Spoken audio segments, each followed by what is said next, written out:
So I was listening to a podcast where the host was interviewing a gym owner turned guru. We have a lot of this where the gym owner basically fails at what they do, and then they become a guru or a mentoring service to other gym owners. So just as a caveat to nothing related to what I want to talk about, always do your research on who you're mentoring with. There are some amazing mentors out there. Don't fall for the scuzz buckets. And one of the things they brought up, though, in the conversation, which I agree with because I've seen the numbers, is that as a gym owner, the gym itself that you own, that someday, if you decide to retire, you'll sell, is not a very sellable asset. Unfortunately, it is what it is. Gym owners sometimes go into it thinking that as an owner, their exit strategy to retirement is being able to sell it. And it's just not the case. You are looking at, if you have amazing systems, I have seen a gym sell for a little more than its annual revenue.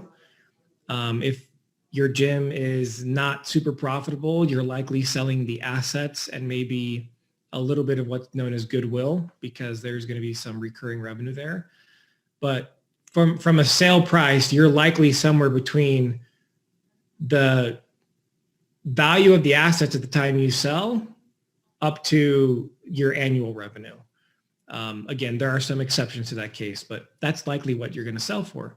So then the question becomes, well, how do you plan for retirement? You should be planning for retirement. You should be thinking about this right now. You want to be doing things that get there, because at the end of the day, you don't want to be on the floor coaching people if you're 90 years old or 100 years old. We work hard, and let's enjoy those silver years or sunshine years of our life. I don't know what people call them. I don't know. I call them that.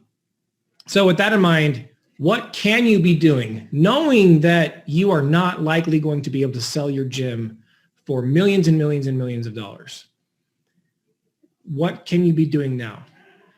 It comes down to freeing up cash flow. You need cash right now in order to put into your retirement strategy. So the first thing that you can do, shameless plug, buy Profit First for Microgyms. We have a lot of great techniques in there on how to manage your cash. One of the things I talk about is this concept of productive expenses versus not productive expenses. If you don't do anything, if you don't want to read the book, if you don't want to buy it, at a minimum, go through your last set of statements. Look at November statements or December statements, and look at every expense and ask yourself, was this expense productive for my gym? Did it add revenue? Did it leverage something which ultimately saves me money? Does it serve my members, which improves retention? Or did it really do nothing for me? Am I spending money on things that really aren't adding value to my members' experience? Am I spending money on things because it's an ego play versus a value creation for my members? So look at your expenses, productive versus non-productive, because we want to free up cash flow. We want to be able to increase your owner's pay. We want to be able to increase how much you take in profit distributions.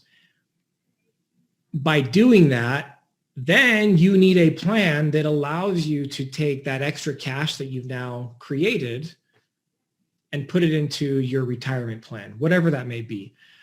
A common popular one, it's very safe.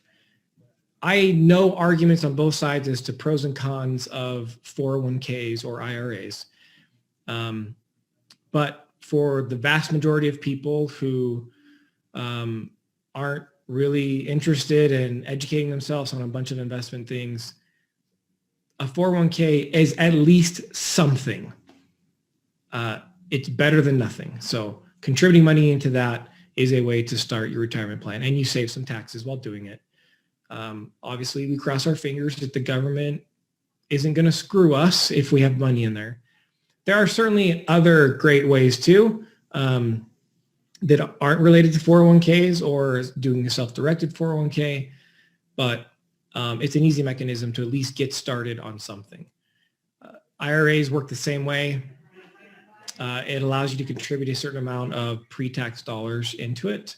Or, if you have big plans, doing a Roth IRA might be better, where you're actually putting in tax money that you've already paid tax on, so that when you get to retirement years and you pull money out of the Roth, you don't pay income tax at that point. Lots of things there. Investing in general. If your gym is profitable enough and successful enough, let's start saving some money so that we can create a down payment so you can buy your building. A rent payment is just burning cash. If you're able to buy your building, at least the monthly amount you put towards those payments every month is building something for you that is a tangible asset that you'd be able to sell as well. And you may, when you sell your gym down the road, you may not have to sell the building, and the gym could continue to rent from you as the landlord until they're ready to buy it from you. That's also an option. Or you can then sell the commercial property at the same time, but you've used the cash flow from your successful, profitable gym to help create an additional asset. So buying buildings, if your gym is successful and profitable, I kind of use a 20% net income barometer to consider if the gym owner should be buying the building or thinking about it. So if you're in that situation, that could be a great option for you. But it does take a down payment, even on an SBA loan where you need to put 10% down. That can be a big chunk of change. So setting aside that money now will be really helpful.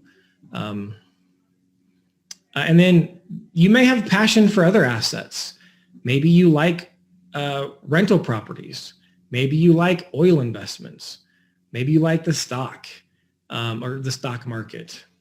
Whatever it may be, find some assets, additional assets that you can invest in. I don't recommend just saving money and sticking in a savings account. That's going to give you a terrible return. You want to at least put it into something that's generating a decent interest rate. So these are all things that you can be considering, because look, your gym is not going to give you as much money when you sell it as you may be thinking. And it's better to plan ahead so that when you get to that point, you're not feeling like now you have to work another decade because you weren't thinking of your retirement situation ahead of time. Hope that helps. There are certainly a lot of resources out there. If you want further information or looking for more ways in which you can invest your money that's better than a savings account that might be considered safe, or talking with a financial planner is always a great idea. Someone who's actually licensed, who can sit down and figure out what your goals are, how many years you have before you are looking to retire, and they can help you balance conservative investments with some more risky investments, because in the finance world, the higher the risk, the higher the reward, but also the bigger possibility of a loss. And so you want to find the right balance for your age and what you're looking at doing to balance investments that are, the principal's guaranteed, but your return on it isn't going to be as high versus the riskier ones. And of course, always investing into your gym itself to create additional cash flow that then allows you to create other assets isn't a bad idea either. So hope that helps. Thanks again, guys. Remember, profit is a choice. Choose to be profitable.